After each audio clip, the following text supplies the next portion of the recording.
the importance of unity in our life. আমরা ঐক্যবদ্ধ থাকতে চাই কি চাই না? এই আপনাদের গলার আওয়াজ। আমরা ঐক্যবদ্ধ জীবন যাপন করতে চাই কি চাই না? চাই। ঐক্যের কোনো বিকল্প নাই। গত 50 বছর তো দেখেছি এই ডিসইউনিটি, অনৈক্য, বিভেদ, বিচ্ছিন্নতা আমাদেরকে কোথায় নিয়ে গিয়েছে। এই যে দেখেন কিছুদিন আগে আমাদের বর্তমান নেতা ডক্টর ইউনূস, উনি সব রাজনৈতিক নেতৃবৃন্দদেরকে ডেকেছেন একটা ইস্যুকে কেন্দ্র করে। তার মানে গোটা বাংলাদেশ এক হয়ে গিয়েছে। আমরা সবাই উদ্বেলিত হয়েছে, উচ্ছ্বসিত হয়েছে, ঠিক কিনা বলেন? রাজনৈতিক নেতাদেরকে ডেকেছেন উনি, আমরা এক হয়েছে। এরপর ধর্মীয় অঙ্গনের যে লিডাররা, বিভিন্ন ধর্মের, শুধু মুসলিম না, সবাইকে ডেকেছেন, আমরা ঐক্যবদ্ধ হয়েছে। এটাকে বলে ন্যাশনাল ইউনিটি, জাতীয় ঐক্য। যে কোনো ধরনের কনস্পাইরেসি, ষড়যন্ত্র, আধিপত্যবাদ মোকাবেলায় জাতীয় ঐক্যের চেয়ে মোক্ষম হাতিয়ার আর নাই। আমাদের একটা প্রতিবেশী দেশ আছে, আমরা আমাদের দেশ নিয়ে যত ভাবি তারা তার চেয়ে বেশি ভাবে। কথা বুঝতেছেন না? আরো ভেঙে বলতে হবে।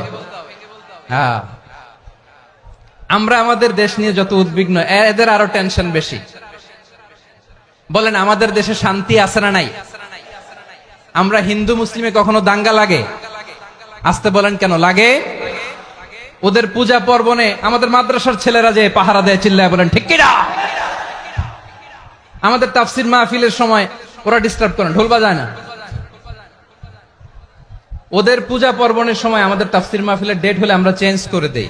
সুবহানাল্লাহ, কি সাম্প্রদায়িক সম্প্রীতির রোল মডেল।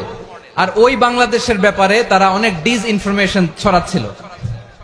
ভারতের অনেকগুলো গণমাধ্যম, আমি জেনারেলাইজ করব না, আমাদের প্রতিবেশী দেশের সব গণমাধ্যমকে আমি দোষ দিতে চাই না। অনেকগুলো গণমাধ্যম তারা ডিসইনফরমেশন শেয়ার করেছে। ডিসইনফরমেশন আর মিস ইনফরমেশনের পার্থক্য আছে। মিস ইনফরমেশন না জেনে ভুল বুঝে একটা মিথ্যা বা ভুল তথ্য ছড়িয়ে দেয়া, এটার ক্ষমা আছে, এটার কি আছে। আর ডিসইনফরমেশন মানে ইচ্ছা করে, প্ল্যান করে, ম্যাপ করে, ছক এঁকে মিথ্যা, গুজব, রটনা সোশ্যাল মিডিয়ায় ছড়ানো, এটার ক্ষমা আছে? আওয়াজ করে বলেন ক্ষমা আছে?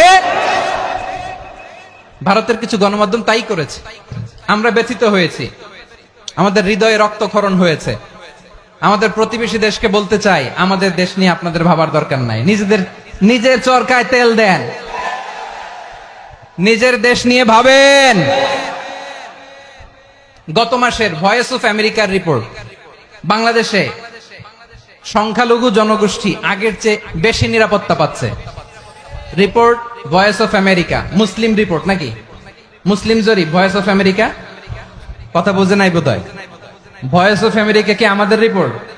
না, ভয়েস অফ আমেরিকার জরিপ, বাংলাদেশের সংখ্যালঘু জনগোষ্ঠী আগের চেয়ে ভালো নিরাপত্তা পাচ্ছে। শুধু এখানেই শেষ না, মাইক্রোসফটের একটা জরিপ শোনাই আপনাদেরকে। তারা সারা পৃথিবীতে গুজব, ভুয়া আর মিথ্যা নিউজ ছড়ানোতে কোন দেশ সেরা একটা রিপোর্ট করেছে। এর মধ্যে 1 নম্বরে এসেছে ভারতের নাম। মাইক্রোসফট তো মুসলমানরা চালায় না? কথা বোঝে নাই বোধহয়। প্রতিবেশী দেশকে বলবো, আপনারা নিজের চরকায় তেল দেন, আপনারাও শান্তিতে থাকেন, আমাদেরকেও শান্তিতে থাকতে দেন। সব চেঞ্জ করা যায়, প্রতিবেশী চেঞ্জ করা যায় না। আমাদের ল্যান্ড তাদের ল্যান্ড, পাশাপাশি। আমরা চাই তারাও সুখে থাক, আমরাও সুখে থাকি, ঠিক কিনা? কিন্তু প্রতিবেশী হলে বন্ধুত্বপূর্ণ আচরণ করতে হয়। প্রতিবেশী যদি বন্ধু না হয়ে প্রভু হতে চায়, এরকম দানব প্রতিবেশী কেউ চায় না। ভারত যদি বন্ধুত্ব উপহার দেয়, আমরাও বন্ধুত্ব দিব, কি বলেন? তারা যদি বন্ধু সুলভ আচরণ করে, আমরাও বন্ধুত্ব উপহার দেব। কারণ আমাদের পররাষ্ট্র নীতি হচ্ছে সবার সাথে বন্ধুত্ব, কারোর সাথে বৈরিতা নয়। আলহামদুলিল্লাহ বলেন, কত চমৎকার পলিসি আমাদের। আমরা নির্বিবাদী, আমরা বাংলাদেশিরা শান্তিকামী। We are proud of that.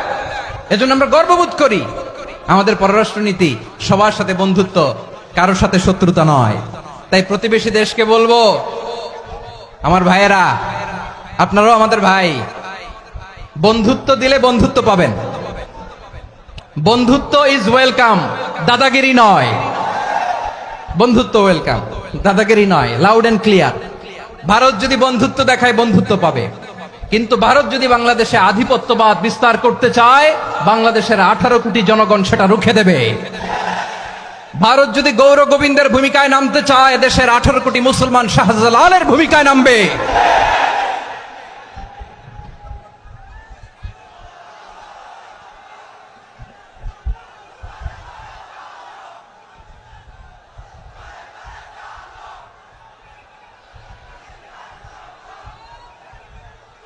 প্রিয় ভাইয়েরা, আমরা বন্ধুত্বে বিশ্বাসী, শত্রুতায় নই, ঠিক কিনা বলেন?